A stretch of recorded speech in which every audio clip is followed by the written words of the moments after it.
Здравствуйте! В эфире новости на телеканале Челны ТВ, в студии Диана Млярова. И коротко о главном. ДК «Энергетик» полностью обновился и открылся. Как выглядит здание Дворца культуры после капитального ремонта, расскажет Константин Величко. Колизей превратился в дом искусства. В Набережных Челнах открылось новое здание Татарского драматического театра имени драматурга Аяза Гилязова.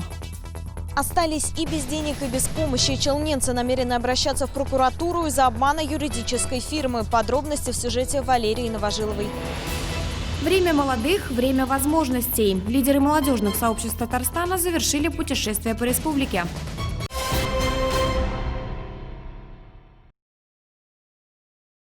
День открытий в Набережных Челнах. Сегодня в городе сдали сразу несколько социально важных объектов.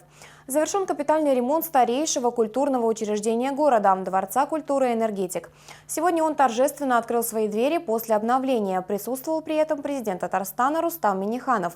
О том, какая работа была проделана, расскажет Константин Величко.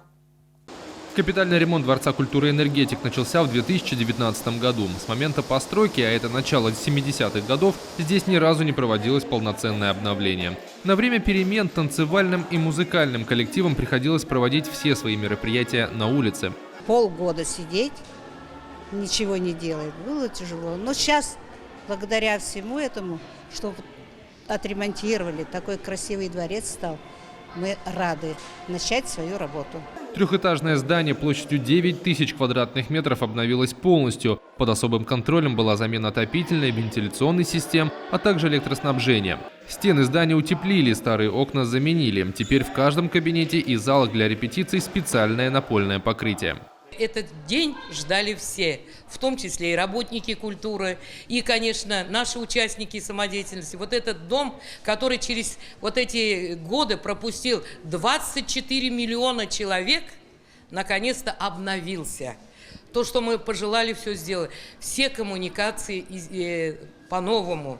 Значительно обновился и большой концертный зал, рассчитанный на 634 посадочных места. На сцене появился большой светодиодный экран. Полностью обновили и аппаратуру. В большом концертном зале строители полностью поменяли главную сцену и частично зрительский зал. Оригинальными здесь остались только кресла, которые имеют для Дворца культуры историческую ценность. Их не меняли, а отреставрировали. Измененный ДК «Энергетик» своими глазами увидел президент Татарстана Рустам Минниханов. Он лично прошел по объекту и оценил масштаб проделанных работ.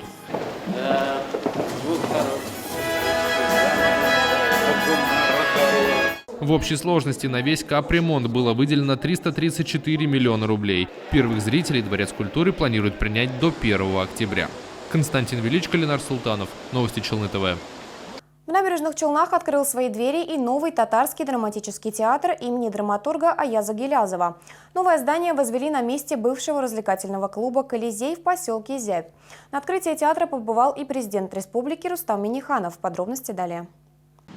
В течение 30 лет существования Татарского драматического театра в Челнах его здание не обновлялось ни разу. Оно было с маленьким залом для зрителей и тесными комнатами для артистов. Однако сейчас жизнь театра изменилась на 360 градусов.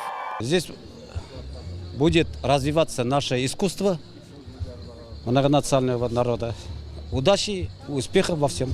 Интерьер нового театра оформлен в современном стиле, над которым работали казанские архитекторы. В здании есть свой музей, театральная студия, режиссерская мастерская, музыкальная лаборатория и необычный буфет с театральными лицами. Общая площадь нового здания составляет 7298 квадратных метров.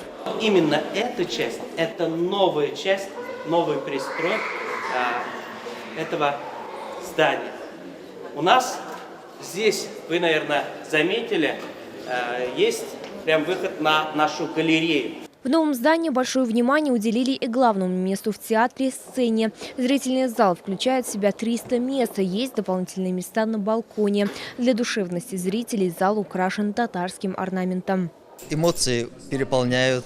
Я только что пришел на работу в этот театр, в новое здание как раз вступил. И очень много идей, планов, и очень много надо трудиться, поэтому есть стимул работать и радовать зрителей. Свой новый сезон в новом здании Татарский драматический театр имени Аяза Гилязова откроет в октябре. Лилия Гатина, Сергей Вильданов. Новости Челны ТВ. К другим темам. Остались без денег и без помощи. На нашу горячую линию обратились челнинцы, обманутые юридической фирмой. По словам пострадавших, с них взяли деньги, но никаких услуг не оказывали, а только тянули время. Суммы горожане оставили немаленькие и теперь намерены подать коллективное заявление в прокуратуру. С пострадавшими встретилась наша съемочная группа. Сегодня возле здания прокуратуры собралось около 10 человек. Все они жертвы недобросовестной юридической фирмы. Истории у всех разные. Я опекун двоих девчонок, да? Опекунам платят. А девчонок как поступят, а мне нет. Я пошла узнавать. Мне, пошла в интернет залез, значит, положено, как бабушка опекуну, значит, получать на них денег. И тут же, значит, со мной связался юрист, там телефон у меня есть, все, да, я вам все сделал, да вам положено. Он мне так врал, вообще, конечно, хорошо. 2 года тому назад, получается, случился несчастный случай на ПРЗ. Сбил погрузчик. В итоге получил большие травмы хорошие. То есть сейчас, да, работоспособность чуть-чуть я потерял. Вот. В итоге обратился, приехал вот этот юрист домой к нам. Мы ему выложили, значит, 20 тысяч. Наличкой взял он. Ни чеков, ничего не было. Пострадавшие были намерены сегодня написать коллективное заявление в прокуратуру, однако у многих из них до сих пор не расторгнуты договоры с юридической фирмой. Поэтому челнинцам необходимо подать заявление в правоохранительные органы. У нас нет полномочий прокуратуры возбуждать уголовные дела. Нет. Если вы говорите о преступлении, о хищении денежных средств, то надо идти в полицию. Большинство пострадавших узнали о фирме на сайте. В электронном адресе фигурирует аббревиатура СПБ. Это наводит на мысль, что компания находится в Санкт-Петербурге. Однако главный адрес и телефон в Набережных Челнах, а на петербургском адресе номер телефона с кодом Казани. Сайт этой юридической фирмы действительно вызывает доверие. В описании утверждается: мы крупнейшая в Российской Федерации организация по оказанию юридической правовой помощи физическим и юридическим лицам. Здесь также приведена статистика, согласно которой более 90% их дел выигрышные. Мы наведались в эту компанию. Вот такой неприметный вход для самой крупной юридической фирмы в стране. Внутри всего несколько комнат и 3 благодарственных письма, написанные от руки. На данный момент фирма работает в обычном режиме. По словам исполняющего обязанности директора компании, они действуют строго в рамках закона. Деятельность нашей организации, она исключительно в рамках законодательства. Если бы нарушения какие-либо были, с нашей стороны действительно нарушения были бы, то уже прокуратура бы здесь была. И не один раз, и нас бы уж тут давно не было. Насколько я знаю, в Челнах город офис около года.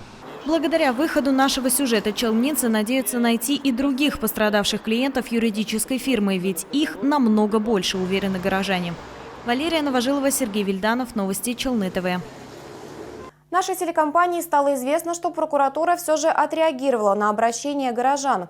Надзорное ведомство начало проверку деятельности юридической фирмы, которая, как утверждают челнинцы, занимается мошенничеством. В пресс-службе прокуратуры сообщили, что проверка уже началась, и она на особом контроле. О результатах будет известно позже.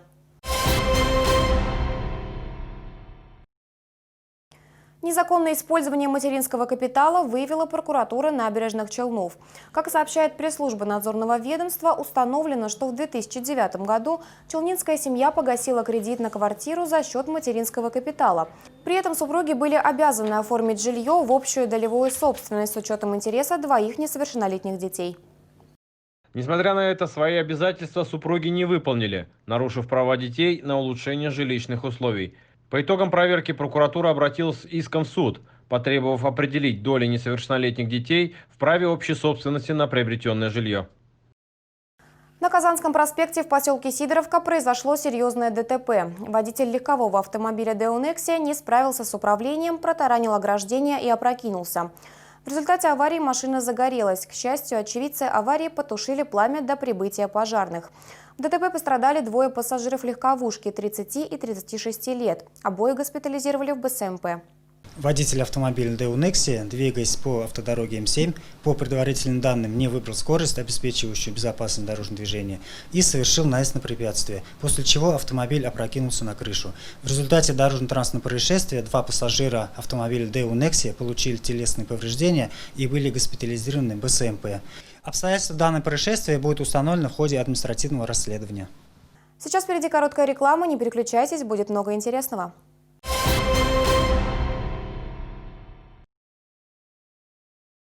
Нижегородский государственный лингвистический университет имени Добролюбова – это престижное образование мирового уровня. Изучение 3 иностранных языков при выборе любого направления. Телефон в Нижнем Новгороде 416 61 41.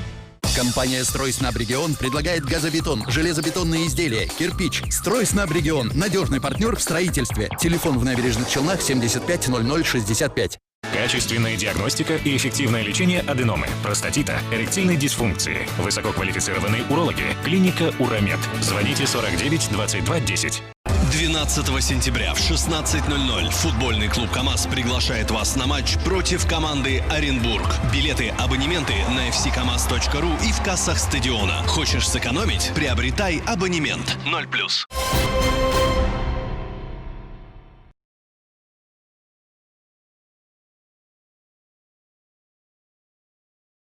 Вы смотрите новости, и мы продолжаем. Фонари есть, но света нет. На отсутствие цивилизации на бульваре домостроителей пожаловался челнинец в группе администрации города в социальной сети. Детям, занимающимся в ГЦДТ, а также в музыкальной школе, приходится возвращаться домой в кромешной тьме. За комментарием мы обратились в организацию «Горсвет», где нам пояснили, что было проведено обследование территории и выявлены повреждения кабельной линии. В 3 местах был кабель поврежден, поэтому отсутствовало освещение. На данном этапе второй день уже производятся ремонтные работы. Сегодня к вечеру уже будет все устранено, полностью все освещение будет функционировать согласно графику включения и отключения наружного освещения.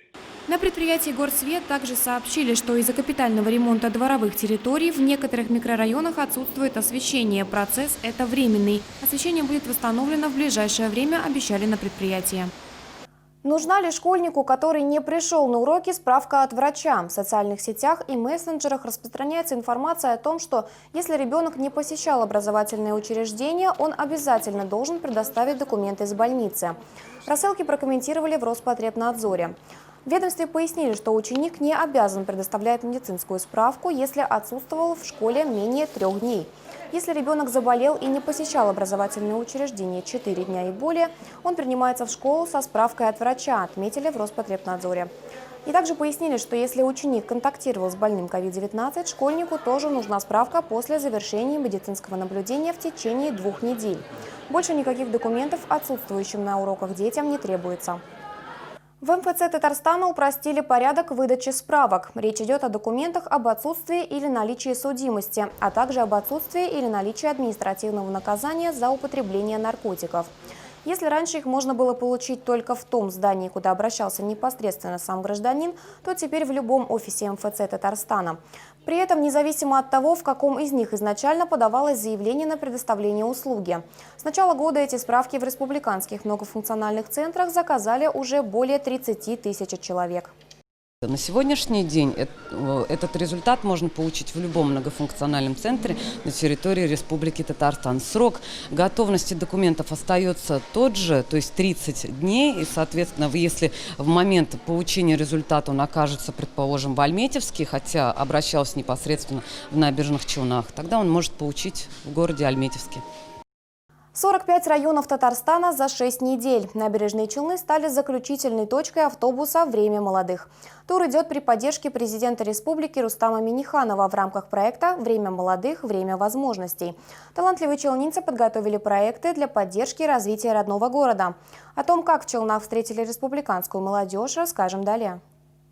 Акция стала улучшенной версией прошлогоднего тура. Сегодня в каждом городе организован образовательный маркет, где молодежи помогут начать собственный бизнес и раздадут рекомендации по оформлению заявок на гранты. У нас команда автобуса, она разнообразна. Это представители министерств, подведомственных учреждений, молодежных организаций, лидеров и победителей разных проектов. То есть это люди с бэкграундом, которые могут подсказать уже своим опытом, где-то, может быть, какие-то лайфхаки показать, как это правильно сделать, чтобы там юному человеку, молодому человеку или кто это пробует впервые, было легче.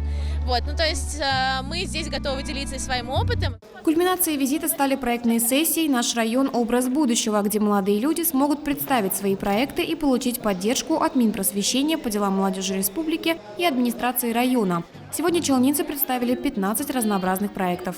Набережные Челны – это рекордсмен по количеству проектов, которые мы получили от молодежи. Всего было подано 56 проектов. Это действительно абсолютный рекорд, даже в Казани было меньше.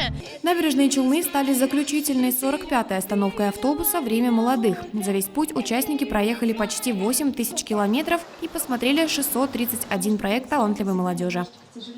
А сейчас с новостями погоды вас ознакомит Ольга Гайдабура. Сразу после них вашему вниманию новости на татарском языке.